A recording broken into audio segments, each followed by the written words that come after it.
Do you know a mechanic charges $150 to reset your Toyota's sensor? However, you can do this in just 3 minutes on your own.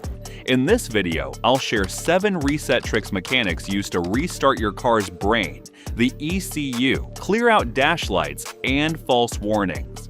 It works on almost every Toyota made in the last 20 years. Keep watching till the bonus tip, as I've been using it for 10 years to reset my car's alignment issue. Let's start with the trick number 1, TPMS reset. The most common frustrating issue I deal with in my shop is the tire pressure warning light. It often comes on when the weather changes, and most people end up at a shop where mechanics charge them around $60 for a simple reset. The truth is, you can do this yourself at home without spending a dime. Here's what you do. First, try the drive to reset method.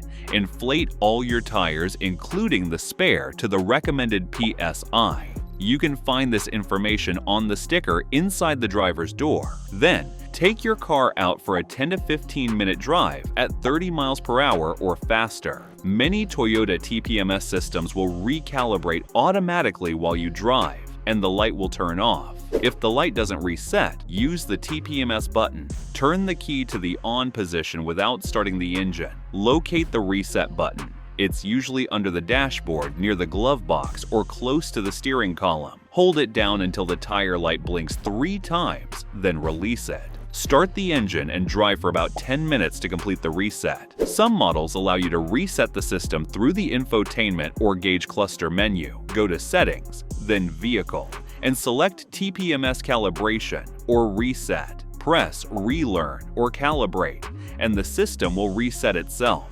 If the light stays on, it could mean one of the tire sensors is faulty. But in most cases, these simple resets will clear the issue.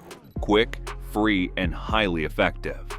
Trick number 2, throttle position, sensor reset. You know how sometimes your car feels jumpy when you hit the gas or the idle keeps surging up and down? That's often a sign your throttle position sensor, what I call the TPS, needs a reset. The good news is, you can do it yourself, and it only takes a few minutes. Just turn the key to the on position, but don't actually start the car. Wait a couple of seconds. Now press the gas pedal all the way down and let it up.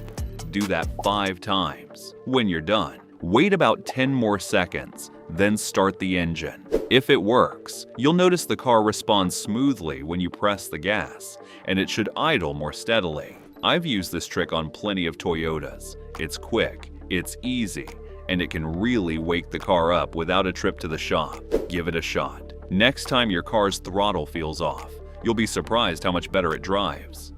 Trick number 3, airbag warning, light. Okay, let's talk about that airbag warning light. I know it's intimidating when it pops up on the dash. Dealerships make it sound like your steering wheel's about to blow up. But the truth is, sometimes it's just a false code, especially after you've disconnected the battery or had a minor wiring glitch. Before you let the dealer charge you a big bill, try this at home. First things first, make sure there isn't a real problem. If your car's been in an accident or you suspect an actual sensor failure, don't clear the code. Get it checked out. But if you're pretty sure it's just a fluke, here's the reset technique. Turn the key to the on position, but don't start the engine. Wait until the airbag light comes on, then turn the key off before it starts blinking. This needs to happen within about 6 seconds. Do this 4 times in a row. On the 4th cycle, start the engine. If it worked, the light will blink a few times and then go off completely. If the light's still on, you've got a couple of other options. You can use an OBD2 scanner that has an SRS reset function, or check the connectors under your seats. Loose seatbelt plugs and underseat sensor wiring are more common than you'd think. I've used this reset plenty of times, and it saves a lot of unnecessary trips to the dealer. Try it first. You might fix the problem in minutes. If you made it this far, then consider liking this video, giving it a thumbs up, and subscribing to my channel. This helps me bring you more honest car advice. Trick number 4, fuel system pulsing. Every few months, your engine could use a little workout. not just for fun, but to keep the fuel system clean. And no, you don't need to spend money on additives or special cleaners for this.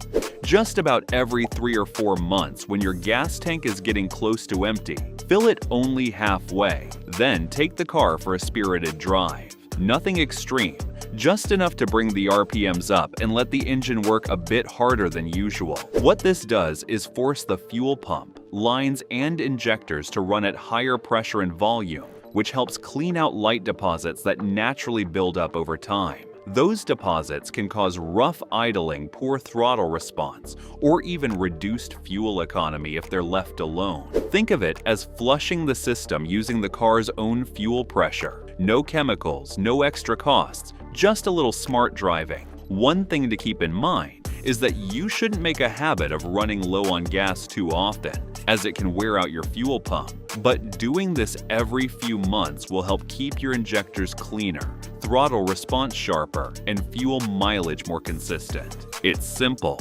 free, and it really does work. Trick number 5, auto window reset. Have you ever faced your power windows suddenly stop doing that one touch up or down thing? You end up holding the button the whole way like it's 1993. It usually happens after a battery change, and I know how annoying it is. But you don't need to go to the mechanic for this. There's an easy fix. Just turn the key to the on position or press the start button without starting the engine. Now roll the window all the way down and keep holding the switch down for about 5 more seconds once it's fully open. Next, roll it all the way up and hold the switch up for another 5 seconds. That's it. This simple step helps the system relearn the open and close positions. If you've got more than one window acting up, just repeat the process for each one. I've done this countless times. It is quick, simple, and it'll save you from wasting time at the dealer for something you can do in a couple of minutes at home. Trick number 6, key fob reprogramming. Reset. Ever change the battery in your Toyota's key fob only to realize it suddenly stops working? Or maybe you've got a spare remote that just won't unlock the doors anymore. Before you rush to the dealership and hand over $100 for them to reprogram it, try this simple key fob reset at home. It literally takes about a minute, costs nothing, and works like a charm on most Toyotas from the early 2000s to the mid-2000s and teens. Here's what usually happens. When the fob's battery dies or your car battery gets disconnected, the signal pairing between the car and the remote can get disrupted. But the good news is, you can resync them manually with a little hidden ignition trick. Sit in the driver's seat with all the doors closed. Insert and remove the key from the ignition twice within 5 seconds, then close and open the driver's door twice. After that, insert the key again. Turn it to the on position, don't start the car. Then turn it back to off and remove it. Now press any button on your key fob. If you've done it correctly, the doors will automatically lock and unlock, confirming the pairing was successful. This little trick works on most Toyota Camrys, Corollas, Highlanders, and even Lexus model.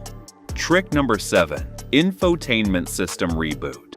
This works best when your car's screen freezes up or the music won't play. Or worse, your phone refuses to connect no matter what you try. Don't panic. Your infotainment system probably just needs a quick reboot. It's no different from restarting your phone or hitting Control plus Alt plus Delete on a computer. And you can do it yourself in minutes. Start with the basics. Unplug your phone and plug it back in, or turn the car off and back on. You'd be surprised how often this alone works. Use the built-in reset button. Many cars have a tiny reset hole near the volume knob. Push it with a paper clip or pen for about 10 seconds. Hold down the right buttons. Most systems will reboot if you press and hold the audio power button or a combination like volume plus seek forward for 5 to 15 seconds. Check the owner's manual. Each car brand is a little different. Some use steering wheel buttons, while others need the car in accessory mode. Update the software.